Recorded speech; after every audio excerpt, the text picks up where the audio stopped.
So, hi, good day. I'm Alyssa Braga, a first-year nursing student of Davao Doctors College, and I'll be assessing the abdomen for this video. An assessment of the abdomen can provide diagnostic use of a gastrointestinal and genitourinary pathologies, and it could also give insight regarding abnormalities among other organ systems. So the first thing that you need to do is to check for the patient's medical record if available. Okay.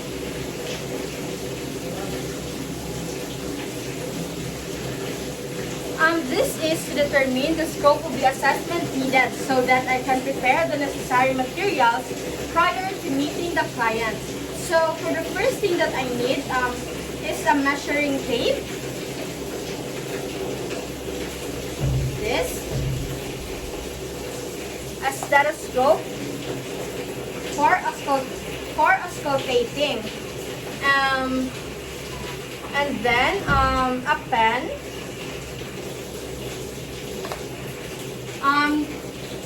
I will be using this to mark my patient's skin.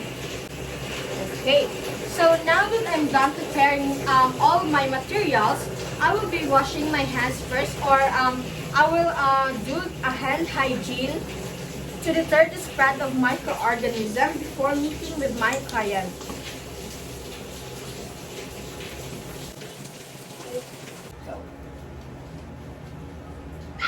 Hi ma'am, my name is Alyssa. I'm a student nurse from Davao Doctors College. So, may I have your full name please? My name is Kitty and Your birthday?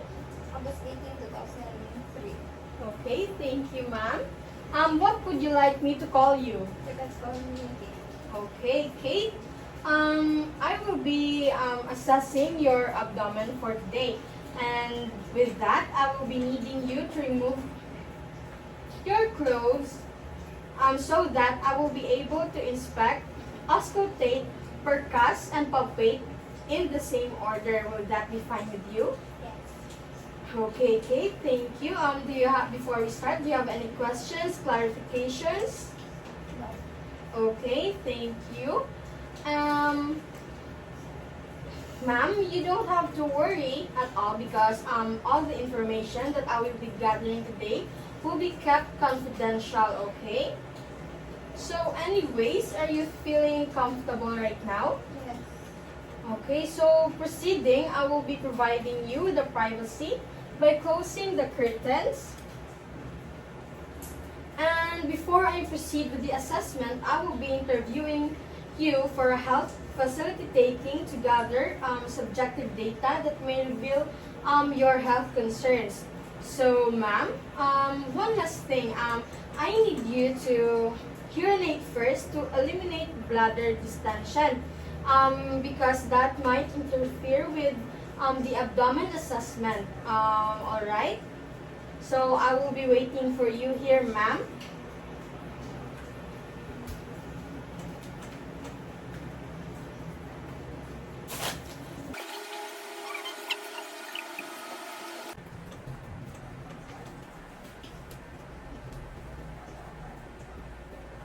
Okay, Ma'am Kate, thank you for cooperating. Now, Kate, I will be assisting you in a supine position. This position will allow your abdominal muscles to relax. Okay? Alright, for the first part of our assessment, I will only be observing you for your abdomen. So, can I lift your shirt, ma'am?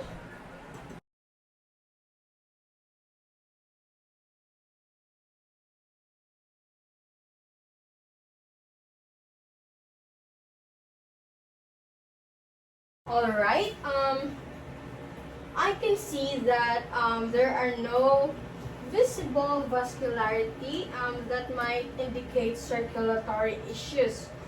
You don't have any stretch mark either.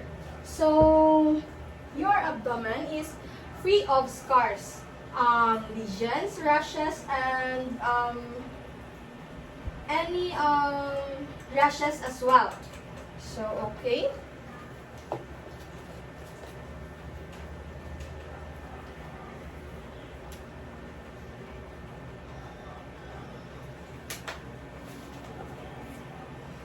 So now, Kate, I will be inspecting your umbilicus. This is done for us to check for its color, contour, and location. Alright, umbilical skin tones are equal to surrounding abdomen skin tones, and it's round and not deviated from center. Okay.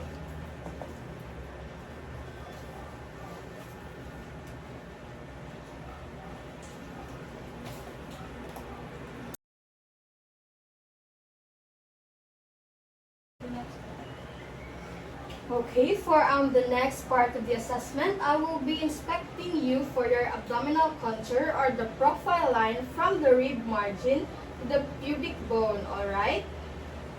Okay, Kate, I want you to take a deep breath.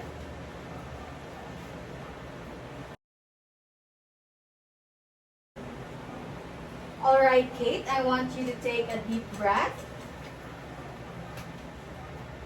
Then hold it in. This will make an enlarged liver or spleen more obvious alright?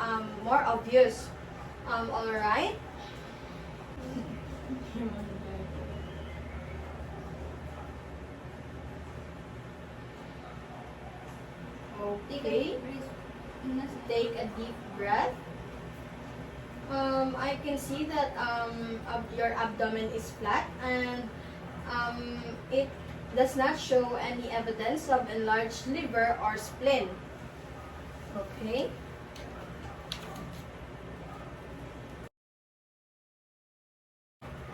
Alright, now that I'm emptied your bladder earlier, I will be measuring your abdominal girth or the circumference around your belly button, alright?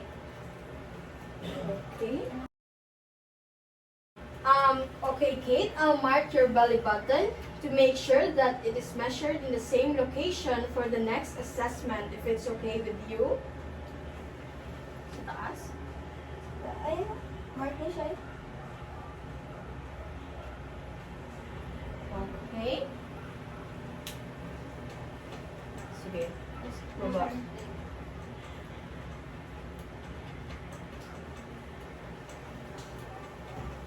Tape measure. So, alright, inserting this measuring tape.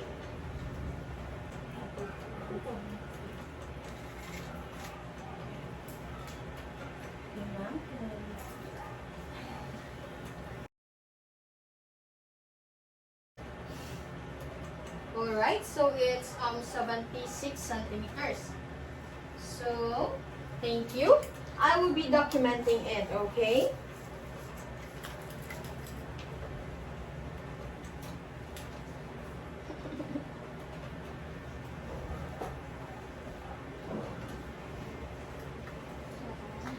So now I will be moving towards your foot to check if your abdomen is symmetric.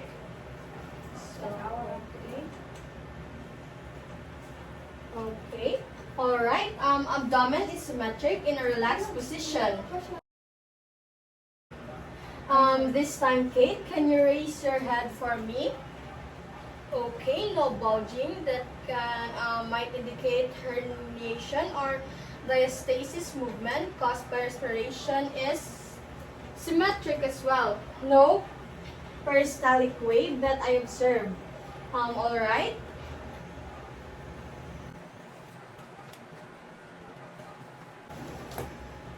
So now, I will be auscultating you for your abdomen. This time, first for vowel sounds, I will be needing my stethoscope.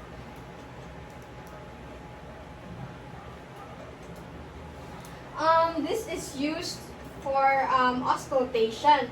And don't worry, I already checked the temperature. And it's already warm enough. I'll just be, alright, Ma'am Kate, I'll be lightly facing my diaphragm of my stethoscope to assess for high-pitched sound. Okay, on your abdomen, right lower quadrant.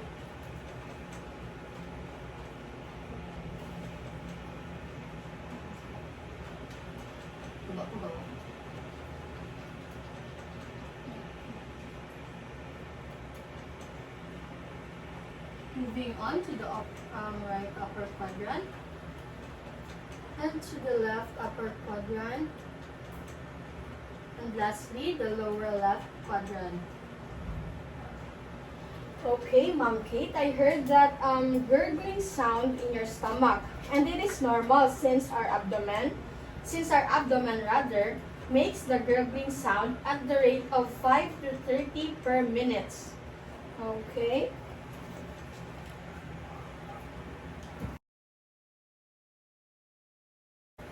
Now I will be switching the bell of my stethoscope.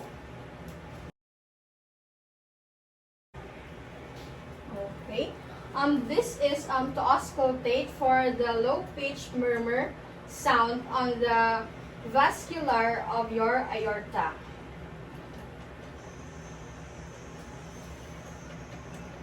Okay.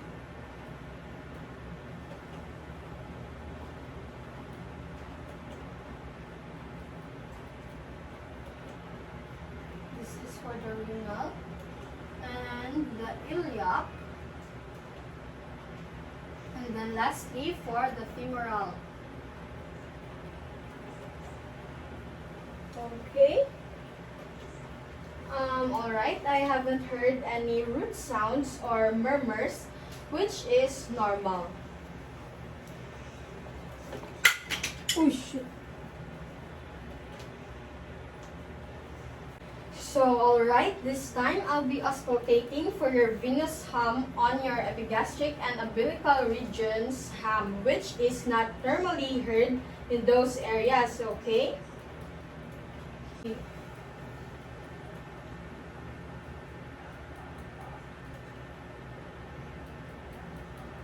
Venous hum might indicate hypertension first from your epigastric, then your umbilical region.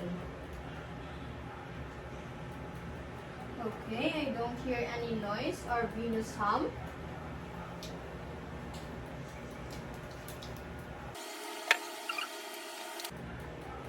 For the last part of auscultation, I'll check for friction rub over the spleen and the liver using the diaphragm of my stethoscope.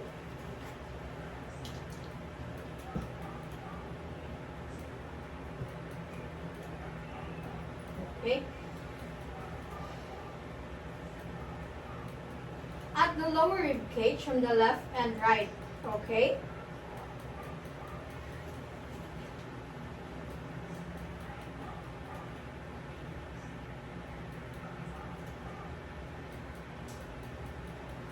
So no friction rub that might indicate infection.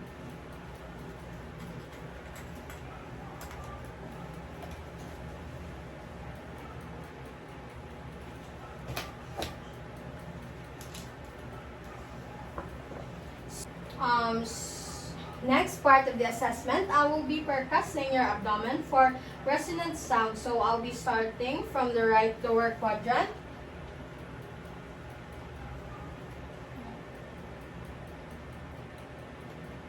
Onto the upper quadrant. Alright. Alright.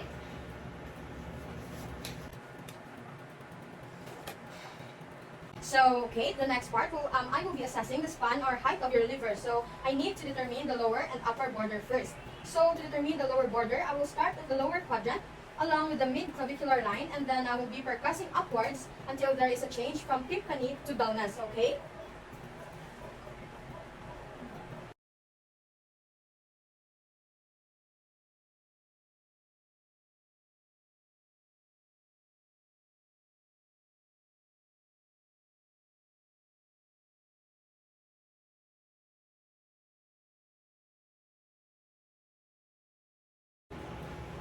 Okay, I will mark this. Can I mark this, ma'am?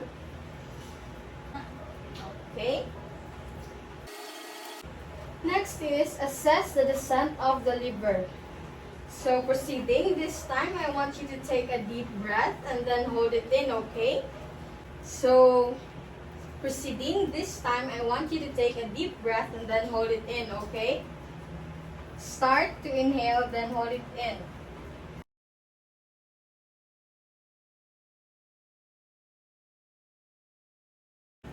I will start percussing downward from the dullness in lower border. So, Kate, can I mark it? This is the descent of your liver. Stay.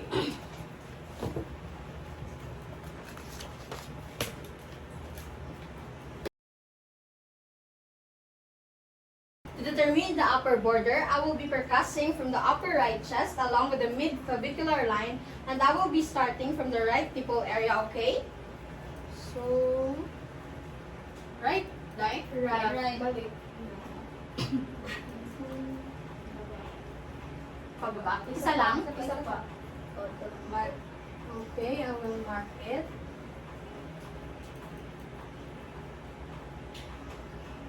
So I will be repeating the percussion of the liver along the mid-sternal line or the center of your body, alright?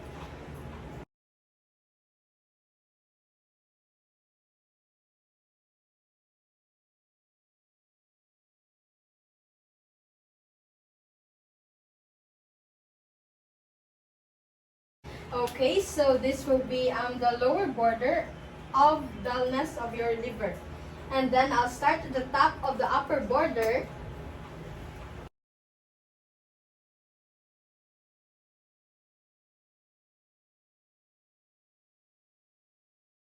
Okay, and then I'll mark it again.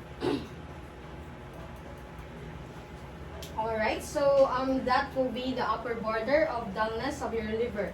So now that we're done with the upper border and lower border of your liver, I'll be measuring it now.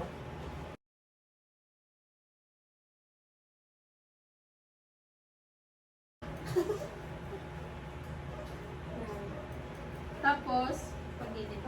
Ay, wala itong pagilid. wala to? Ah, pagilid ayun. Wala na.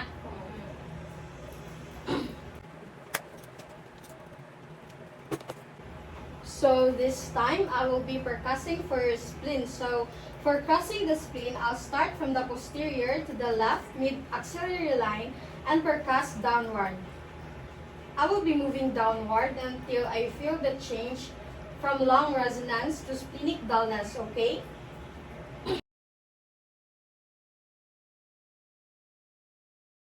So there is another method of percussing the spleen. This is to start from the anterior mid-axillary line.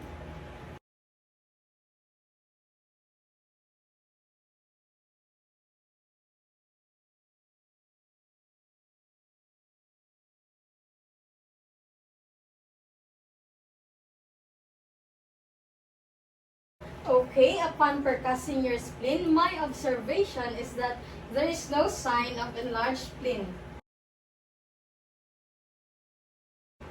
Okay, Kate, next I'm going to do a blunt percussion to assess for tenderness, starting with your liver, okay? So I will assess you to a safety position.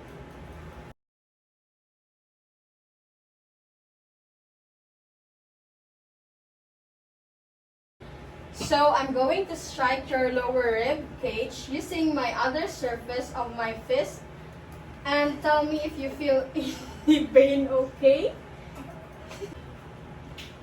Is there any pain? Okay, no pain and no tenderness found on your liver.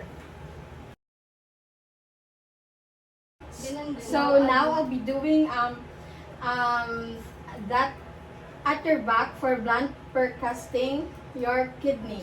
So I'll start using my right ulnar surface of my hand, and just tell me if you feel any pain, okay? Is there any pain? No. Okay, Ma'am Kate, no pain and no tenderness found on your kidneys. Let me assess you to back to the supine position.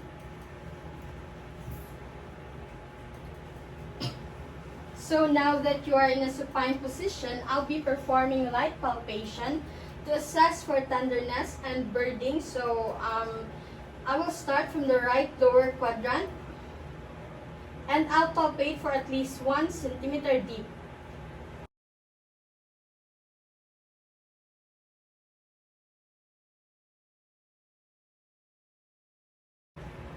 Then I'll be moving from one quadrant to another. I've already done that. So abdomen is non-tender and soft.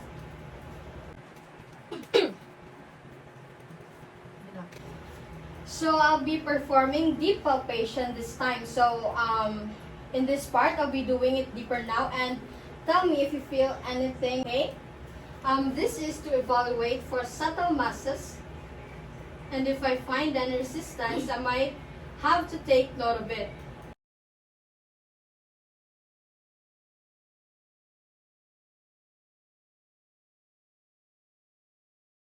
So for this case, no severe tenderness of pain that may relate to trauma or enlarged organs.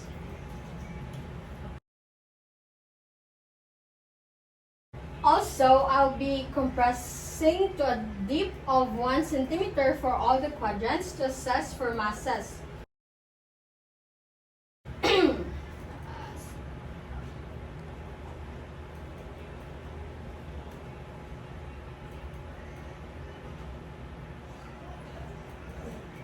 Okay, Kate, there are no detected masses that I should be noting. Palpate the umbilicus and its surrounding. So, this time I'll be palpating for umbilicus for swelling, bulges, or masses.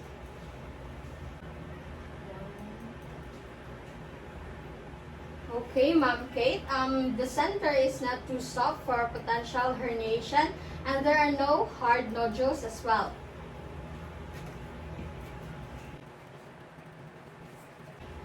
And this time, I'll be palpating for your aorta to assess the pulsation of abdominal aorta, okay?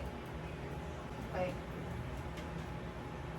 So, as I'm palpating, tenderness is smelled with moderately strong but regular pulses.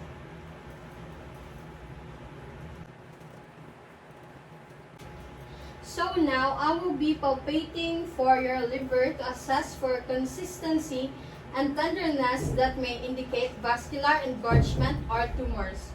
I will be placing my left hand at the back at the 11th and 12th rib at the other hand, and the other hand rather, of course, pointing towards your head.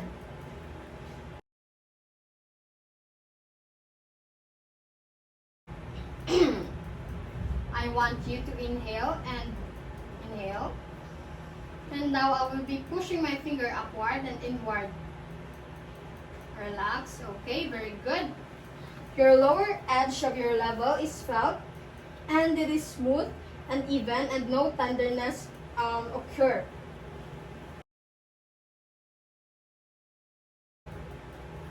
Now I'll palpate hooking.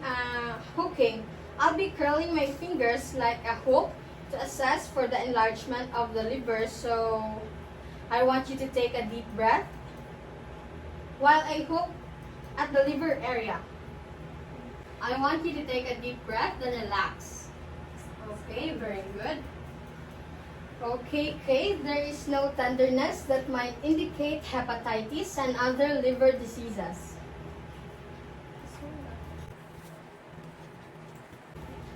Now, I will palpate for your spleen. So, I'll be assisting you to your sideline position. Okay.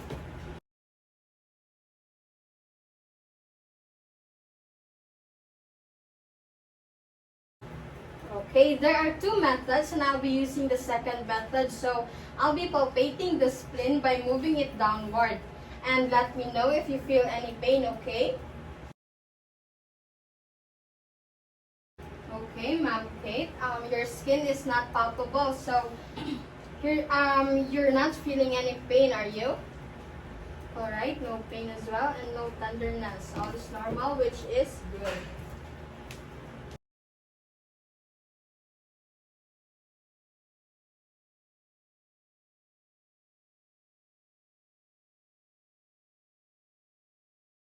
Alright, next is I'll be palpating for your kidneys, and I'll be placing my left hand at the back to provide support.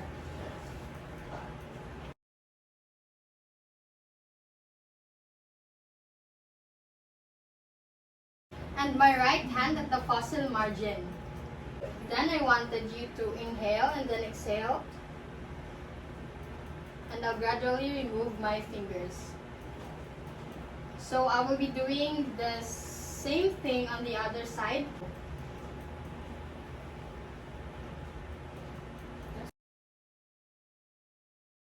So, alright, I'll be doing the same thing on the other side as well. So I'll be providing support using my right hand.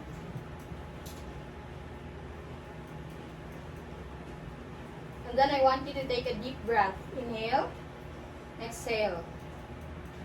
Let me know, Ma'am Kate, if you feel any pain. Okay, so Kate, no pain found on kidneys. I know, no pain found rather, and kidneys are non-palpable and no indications of enlargement and no tenderness found, and all is normal.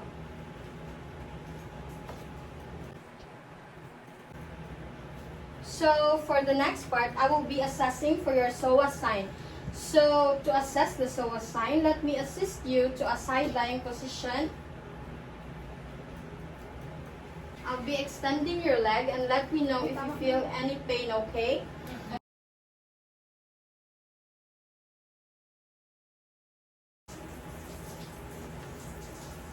I'll be extending your leg and let me know if you feel any pain, okay? Do you feel any pain? Okay.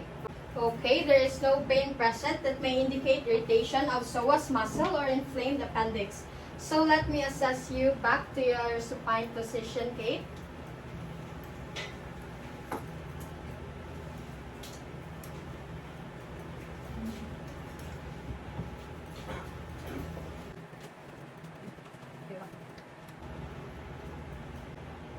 The next test that I'm going to do is the obturator sign.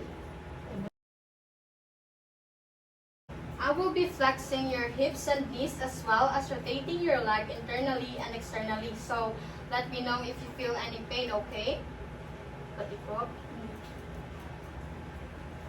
you feel any pain? Okay, Ma'am Kate, no pain is present that may indicate irritation of the obturator muscle or perforated appendix. So I will be draping you back now.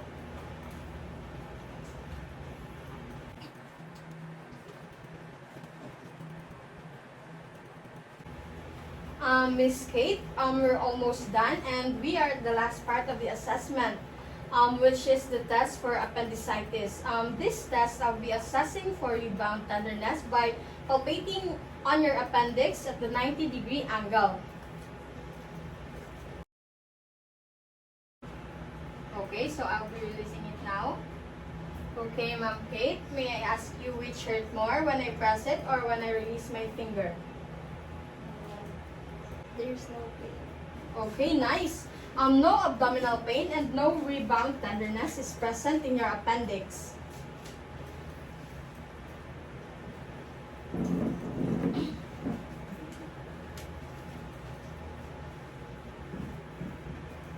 So, Kate, as I am assessing for your abdomen, all your assessment turned out to be normal. So, I don't have anything here that I can, so I don't have any abnormalities that I could tell you. And for the health teaching, I will advise you to exercise more and continue your healthy living, and then hydrate more, okay? So, since I'm done, I will do the aftercare and perform hand washing to deter the spread of microorganisms.